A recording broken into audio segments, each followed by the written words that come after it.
রাজনৈতিক দলগুলো কিন্তু যখন তাদের নীতি লক্ষ্য ঘোষণা করে তখন ফেরেববাজি করে না। আমাদের একজোট থাকা দরকার আগামী রাজনীতিকে মোকাবেলা করবার জন্যে। এই যে আসলে আমরা দেখতে পাচ্ছি সব রাজনৈতিক দলগুলো নানাভাবে আসলে জোট গঠন করবার এক ধরনের লক্ষ্যের দিকে এগিয়ে যাচ্ছেন কিনা সেটি নিয়ে যদিও এখনো প্রশ্ন আছে।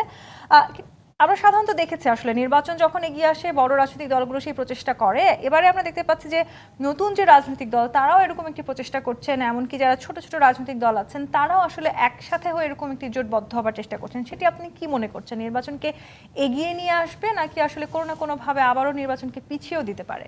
প্রথম কথা হচ্ছে যে আপনি যেরকম করে অ্যানালিসিসটা দিলেন এইটার সাথে আমি একমত হতে পারছি না। যেমন ধরেন নিউজ আপনাদের এখানে টিভিতেই আমি দেখছি যে 3টা দল বসেছিল, কথা টথা বলেছে, আলোচনা হয়েছে নিজেদের মধ্যে, যার মধ্যে এনসিপি ছিল। তারপরে তাদেরকে যখন জিজ্ঞেস করা হয়েছে যে এটা কোনো নির্বাচনী জোট কি না ইত্যাদি, অস্বীকার করেছে।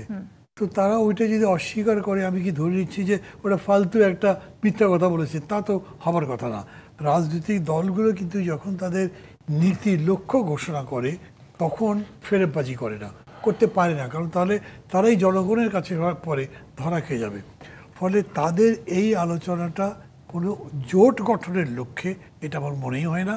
এবং সেই কারণে ওই দল যেটা নতুন হয়েছে এনসিপি, তারা একটা নির্বাচনী ঐক্য গড়ে তোলার চেষ্টা করছে, এটা আমি মনে করি না। দ্বিতীয় বিষয় হচ্ছে ধরেন যে সামগ্রিকভাবে একটা জোট গঠনের প্রক্রিয়া আছে কিনা।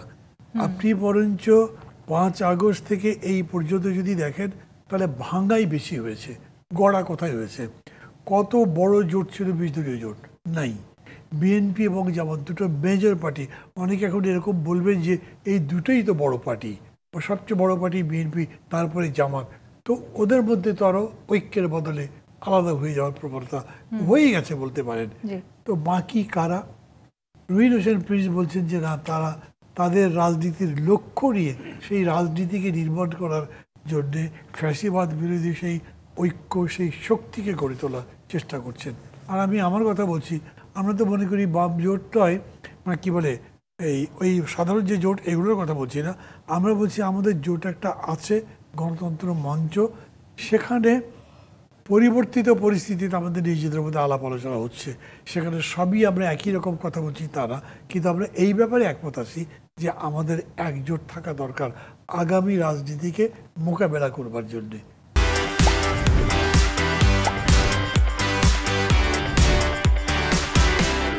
তো ওই অর্থে কিন্তু আপনি যেরকম করে বলছেন এই রকম একটা পরিস্থিতি যে তৈরি হয়েছে বা সেই দিকে যাচ্ছে তা না।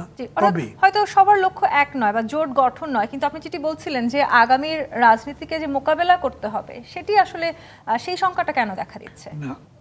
সেই সংখ্যা তো বহু কারণেই জাগতে পারে। যেমন উনি ইয়ের কথা বললেন, হিউম্যান করিডোরের কথা বললেন, এটা একটা বিশাল মানে সবার মধ্যে স্পেকুলেশন, হঠাৎ করে এটা কেন, এবং এইটা মানে এরকম একটা চিত্র দিচ্ছে যেরকম আজকেও এখানে আপনার টিভিতে দেখেন প্রফেসর ইউনুস বলছেন ভারত পাকিস্তানের যুদ্ধ দেখিয়ে পৃথিবীতেই যুদ্ধের দামামা আসছে, আমাদেরকে যুদ্ধের জন্যে তৈরি হতে হবে। মানে আমি দুটো একদম নেসেসারিলি মিল আছে তা বলছি না। তারপরে স্ট্রাইক করে আমরা যে হিউম্যান করিডোর দিচ্ছি কাদেরকে? যারা লড়াইটা করছে তাদের জন্যে। এবং তারা ওপেনলি বলেছিল যে আরাকান আর্মির সঙ্গে আমাদের সম্পর্ক থাকতে হবে, তাহলে ওখানে কোনো সলিউশনই হবে না, বিকজ মিয়ানমার গভর্নমেন্ট প্র্যাকটিক্যালি ওই জায়গায় উপস্থিত নাই। তো তাহলে একটা নতুন পরিস্থিতি তৈরি হতে পারে। ওই জায়গায় একটা ভূ রাজনীতির খুবই জটিলতা আছে, আপনি তার পাকচক্রের মধ্যে পড়ে যান কি না, সেজন্যেও সজাগ থাকা যায় কি না, সেজন্যেও নিজেদের মধ্যে আরও সমঝোতা করে তোলা যায় কি না, এটা একটা আলোচনার বিষয় কিন্তু হতেই পারে। আমি বরঞ্চ দেখেছি ধরেন 3 দল যে বসছে তার মধ্যে এক দলের নেতা বলেছেন যে আমরা যে পরিস্থিতিটা মিয়ানমার এখন দেখছি, আমরা এই ভূ রাজনীতি যেটা দেখছি, এই জিও পলিটিক্স এখানকার, সেটার প্রেক্ষিতে মনে করছি বৃহত্তর ঐক্য চিন্তার দিক থেকে এইটা গড়ে তোলা আমাদের কাজ, সেই জন্য আলোচনা করছি। অতএব নির্বাচনটাই ইস্যু নয়, নির্বাচন তো নির্বাচনের জায়গায় আছে, তাছাড়াও সামগ্রিক রাজনৈতিক পরিস্থিতিতে পরস্পরের মধ্যে বোঝাপড়াটা এখন দরকার হতে পারে।